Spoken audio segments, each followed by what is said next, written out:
Talking about the social penetration theory. What I'm going to do, I'm going to explain the theory, some research behind it, and then how to develop the skill and explain benefits of it personally, professionally, and socially.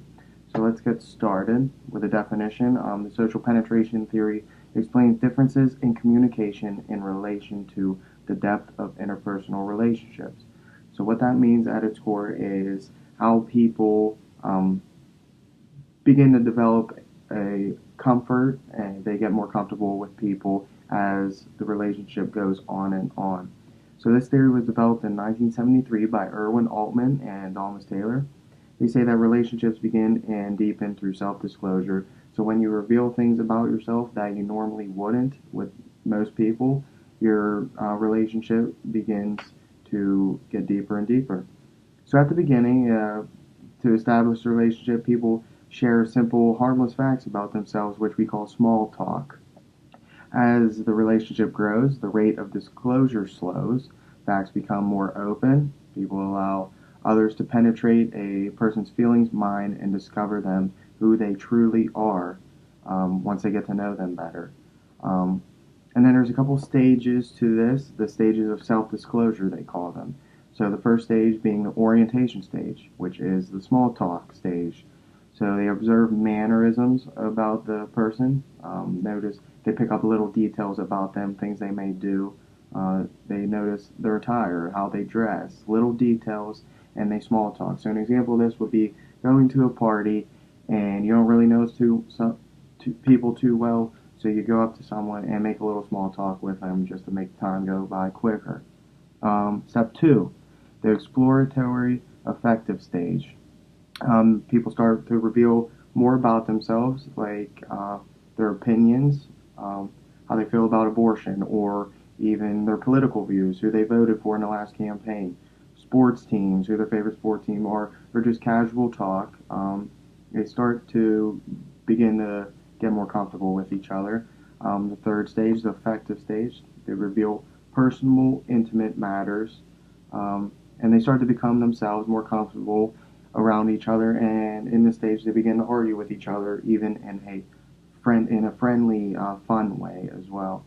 Um, so they reveal personal matters about themselves, whether it be their parents being divorced or talk about their last breakups, or they truly start to be themselves in a way that makes them comfortable doing it around this other person.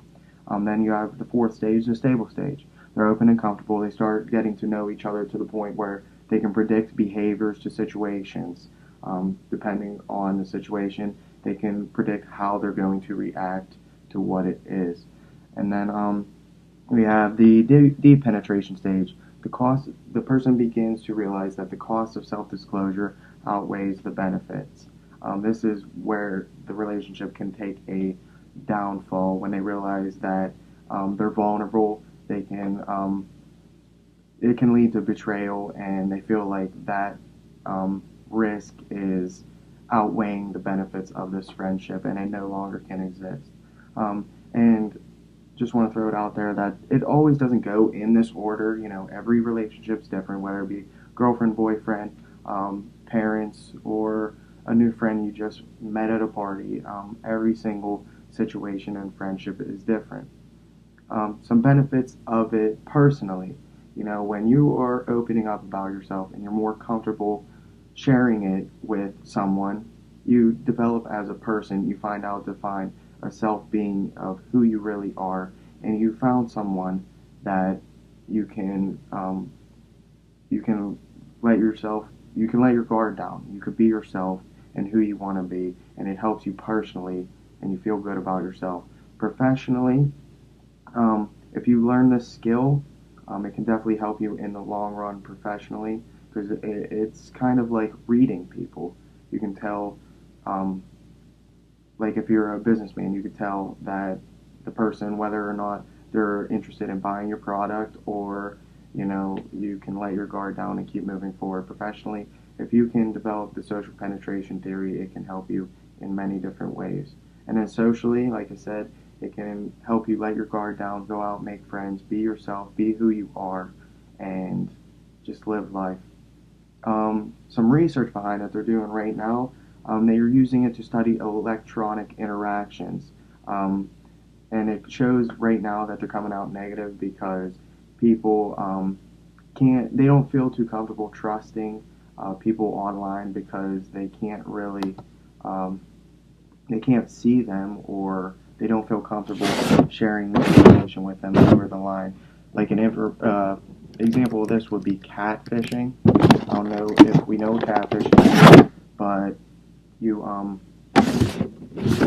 catfishing is when you feel comfortable with someone, you open up intimate details about yourself, and then it turns out in the end they aren't who they say they are. But the social penetration theory, if you can master it and develop this skill, it can help you out in many, many ways. You can let your guard down and become more comfortable and start to become your true self, personally, professionally, and socially. Thank you, and have a great night.